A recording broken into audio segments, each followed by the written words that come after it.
आपका स्वागत है मेरे चैनल ब्रेन हुक कॉन्सेप्ट्स में। आज हम ब्रेक डाउन करने वाले हैं एक कोर इकोनॉमिक कॉन्सेप्ट जो आप हर रोज एक्सपीरियंस करते हैं, चाहे आप अपनी मॉर्निंग कॉफी ले रहे हों या अपनी कार में पेट्रोल भरवा रहे हों। हम बात कर रहे हैं इलास्टिसिटी ऑफ डिमांड की। ओके, चलिए सीधा डाइव करते हैं उस सवाल के साथ जो इसके बिल्कुल दिल यानी हार्ट तक पहुंचता है। सीरियसली, एक सेकंड के लिए सोचिए, ऐसा क्यों होता है कि किसी एक चीज पर थोड़ा सा प्राइस बढ़ने से आप उसे खरीदने के बारे में दोबारा सोचने लगते हैं, जबकि किसी और चीज पर बड़ा प्राइस जंप आप शायद नोटिस भी ना करें। इस हर रोज की पहेली के पीछे का राज क्या है? वेल, इसका जवाब एक कॉन्सेप्ट से आता है जिसे इकोनॉमिस्ट्स इलास्टिसिटी कहते हैं। और सच कहूं तो ये सिर्फ स्ट्रेचीनेस के लिए एक फैंसी वर्ड है। ये सब इस बारे में है कि किसी चीज की हमारी डिमांड कितनी स्ट्रेच या श्रिंक होती है जब प्राइस या बाकी चीजें बदलना शुरू होती हैं। मैं चाहता हूं कि आप इसे एक रबर बैंड की तरह सोचें। कुछ प्रोडक्ट्स के लिए डिमांड सुपर स्ट्रेची होती है, प्राइस पर एक छोटा सा पुल और वो डिमांड बहुत ज्यादा बदल जाती है। दूसरों के लिए डिमांड बहुत स्टिफ होती है और मुश्किल से मूव करती है, चाहे आप प्राइस पर कितना भी जोर से पुल करें। ये स्ट्रेचीनेस ही वो चीज है जिसे हम मेजर करने की कोशिश कर रहे हैं। ओके, तो यहाँ एक क्रूशियल चीज है। ये पूरा स्ट्रेचीनेस आइडिया असल में 3 मेन फ्लेवर्स में आता है। हम ब्रेक डाउन करने वाले हैं कि कैसे डिमांड रिस्पॉन्ड करती है, ना सिर्फ एक प्रोडक्ट के अपने प्राइस पर, बल्कि दूसरे गुड्स के प्राइस और हमारी अपनी इनकम में बदलाव पर भी। सबसे पहले हमारे पास है सबसे बड़ा वाला, जिसके बारे में आप सबसे ज्यादा सुनेंगे, प्राइस इलास्टिसिटी ऑफ डिमांड या पीईडी। ये एक बहुत सिंपल सवाल पूछता है, अगर किसी चीज का प्राइस ऊपर या नीचे जाता है तो उस अमाउंट में कितना बदलाव आता है जो लोग असल में खरीदना चाहते हैं। तो इकोनॉमिस्ट इस स्ट्रेचीनेस को असल में कैसे मेजर करते हैं? वेल, वो इसे एक सिंगल नंबर में समेट देते हैं। और हमारे सोर्स मटेरियल के एक एग्जाम्पल में वो नंबर 2 था। अब ये शायद देखने में ज्यादा ना लगे, लेकिन वो सिंगल डिजिट हमारी बाइंग हैबिट्स के बारे में एक बहुत पावरफुल कहानी सुनाती है। तो वो नंबर 2 कहाँ से आता है? ये बहुत सिंपल है। बस आप परसेंटेज चेंज इन डिमांड को परसेंटेज चेंज इन प्राइस से डिवाइड कर दें। तो एप्पल्स के लिए डिमांड में 20% ड्रॉप डिवाइडेड बाय प्राइस में 10% rise equals to, demand price के मुकाबले लिटरली दुगनी स्ट्रेच हुई। जब भी वो नंबर 1 से बड़ा होता है, हम उसे इलास्टिक डिमांड कहते हैं। लेकिन बात यह है कि किसी प्रोडक्ट का प्राइस वैक्यूम में एग्जिस्ट नहीं करता, राइट? ये हमें इलास्टिसिटी के अगले फ्लेवर पर ले आता है, क्रॉस इलास्टिसिटी। ये देखता है कि ये सारे अलग अलग प्रोडक्ट्स एक दूसरे से कैसे रिलेट करते हैं। एक चीज में प्राइस चेंज किसी और ही चीज को खरीदने की आपकी डिजायर को कैसे अफेक्ट करता है। ये स्लाइड इसे परफेक्टली दिखाती है। यहाँ आपके पास दो की रिलेशनशिप्स हैं।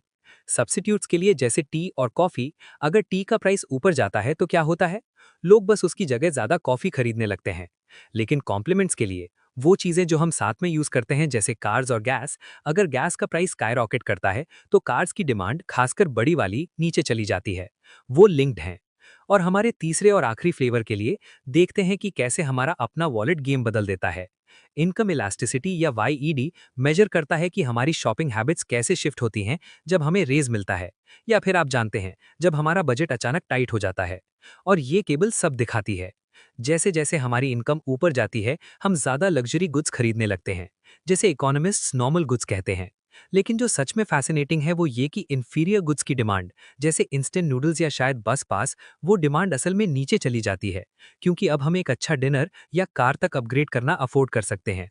तो अब जब हमारे पास बेसिक्स आ गए हैं, चलिए प्राइस इलास्टिसिटी का पूरा स्पेक्ट्रम एक्सप्लोर करते हैं।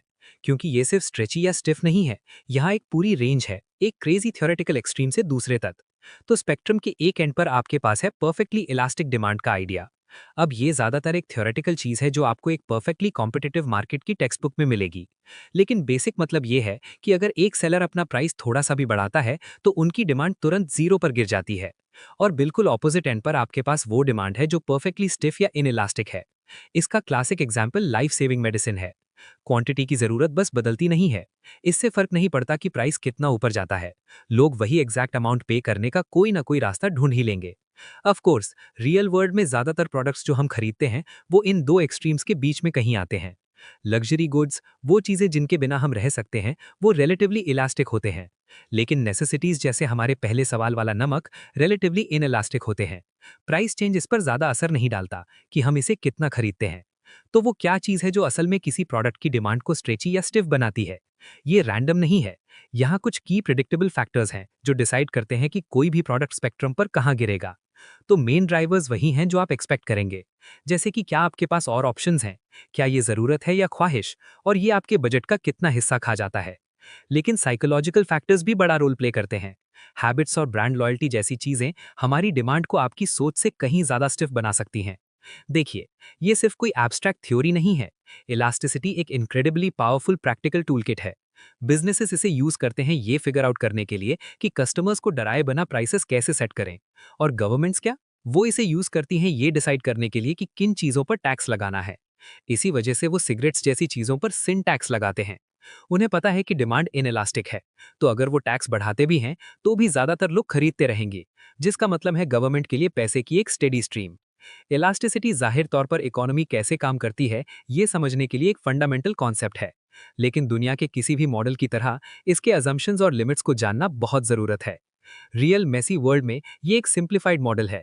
ये मानता है कि हम सब परफेक्टली रैशनल छोटे रोबोट्स हैं और दुनिया में कुछ और नहीं बदल रहा, जो हम सब जानते हैं कि सच नहीं है। और भले ही रियल वर्ल्ड में इसे परफेक्टली मेजर करना लगभग नामुमकिन हो, फिर भी ये हमें इनक्रेडिबल इंसाइट्स देता है कि मार्केट्स वैसे बिहेव क्यों करते हैं। अल्टीमेटली, जैसा कि हमारा सोर्स मटेरियल कंक्लूड करता है, बिजनेस और पॉलिसी में बड़े डिसीजंस लेने के लिए इसकी वैल्यू अनडिनायबल है। डिमांड की स्ट्रेचिनेस को समझना बिल्कुल एसेंशियल है, भले ही ये परफेक्ट ना हो। तो ये था हमारा एक्सप्लेनर इलास्टिसिटी ऑफ डिमांड पर। ये वो हिडन फोर्स है जो हमारे आसपास प्राइसेस और हमारी चॉइसेस को शेप कर रही है।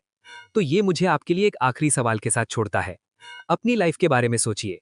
ऐसा कौन सा प्रोडक्ट है जहां आपके लिए डिमांड परफेक्टली इनइलास्टिक है? वो एक चीज जो आप खरीदेंगे, चाहे कॉस्ट कुछ भी हो। आपने इलास्टिसिटी के कोर कॉन्सेप्ट्स को बहुत अच्छे से कवर कर लिया है।